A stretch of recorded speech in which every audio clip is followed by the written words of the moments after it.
વડોદરા શહેરના સયાજી હોસ્પિટલમાં બ્લડ કેન્સરની 2 વર્ષથી સારવાર ચાલી હતી. સારવાર દરમિયાન 2 બાળ દર્દીઓને કેન્સર મુક્ત કરવામાં ડોક્ટરોને સફળતા મળી હતી. અગાઉ આવા કેસ અમદાવાદ રિફર કરવામાં આવતા હતા, પરંતુ હવે સયાજી હોસ્પિટલમાં જ આ સારવાર શક્ય છે. બંને બાળ રોગીઓ 2 વર્ષની લાંબી સારવાર પછી કેન્સર મુક્ત થયા હતા, જેના કારણે તેમના પરિવારમાં ખુશીનો માહોલ હતો. આ અંગે ડોક્ટર આશ્રુતિએ કહ્યું કે બ્લડ કેન્સર મટાડવું શક્ય છે. 80% કિસ્સામાં બ્લડ કેન્સરને સંપૂર્ણપણે મટાડી શકાય છે. અમારી ત્યાં જ્યારે પેશન્ટ આવે અને બ્લડ કેન્સરનું નિદાન થાય ત્યારે કેટલાક પરિવારો બ્લડ કેન્સર નહીં મટે તેવું માનીને સારવાર પણ કરાવતા નથી અને બાળકને પરત ઘરે લઈ જતા હોય છે. સયાજી હોસ્પિટલના બાળરોગ વિભાગમાં અગાઉ લ્યુકેમિયાની સારવાર કરનાર નિષ્ણાતના અભાવે શંકાસ્પદ દર્દીઓને સારવાર માટે અમદાવાદ રિફર કરવામાં આવતા હતા. હાલમાં બાળરોગ વિભાગમાં બોન મેરોની તપાસ શરૂ કરવાથી જ લ્યુકેમિયા, એલેપ્ટિક અને એનેમિયાના દર્દીઓનું સમયસર નિદાન શક્ય બન્યું છે. વર્ષ 2024માં કુલ 20 દર્દીઓનું બોન મેરા તપાસ પછી 6 દર્દીઓની લ્યુકેમિયાની સારવાર કરવામાં આવી છે. હા, એટલે લ્યુકેમિયા એટલે બાળકોમાં થતું જે લોહીનું કેન્સર છે એ બાળકોમાં બીજા નંબરનું કોમન કેન્સર છે અને બાળકોમાં જે લ્યુકેમિયા થાય છે એ કમ્પ્લીટલી મટી જવાના, કમ્પ્લીટ ક્યોર થવાની શક્યતા ઘણી વધારે હોય છે. એટલે 80% જેટલા બાળકોમાં જો 2 વર્ષની સારવાર માતા પિતા કમ્પ્લીટલી કરાવે તો બાળકનું કેન્સર સંપૂર્ણપણે મટી જવાની શક્યતાઓ હોય છે.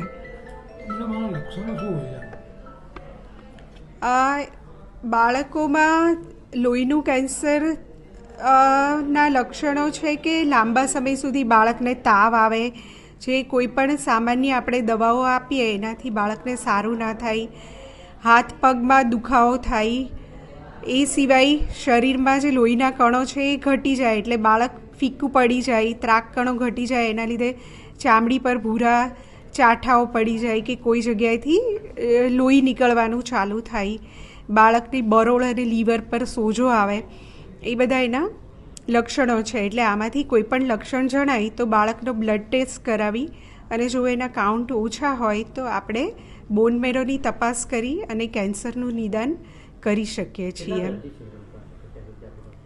અત્યારે અહીંયા હાલમાં 5 દર્દીઓ ટ્રીટમેન્ટ લઈ રહ્યા છે. કેન્સર શબ્દ આવે તો હા, એટલે મારો પેરેન્ટ્સ માટે એ જ મેસેજ છે આપવાનો કે કેન્સર હવે આધુનિક સારવારથી બાળકમાં થતું લ્યુકેમિયા મટી શકે છે. એટલે કેન્સર શબ્દ સાંભળીને માતા પિતાએ હાર માની જવી ના જોઈએ. ટ્રીટમેન્ટ લાંબી હોય છે અને થોડી અઘરી બી સારવાર છે, પણ જો માતા પિતા એ લાંબા ગાળાની ટ્રીટમેન્ટ રેગ્યુલર કરાવે અને એ માટે તૈયાર હોય તો કેન્સર મટી જવાની શક્યતાઓ ઘણી વધારે હોય છે. કેન્સર થવાનું કોઈ એવું ચોક્કસ કારણ દરેક બાળકમાં એ રીતે આપણે જાણી શકતા નથી. ઘણા બધા ફેક્ટર્સની જ્યારે ઇન્ટરેક્શન થાય ત્યારે એ થતું હોય છે.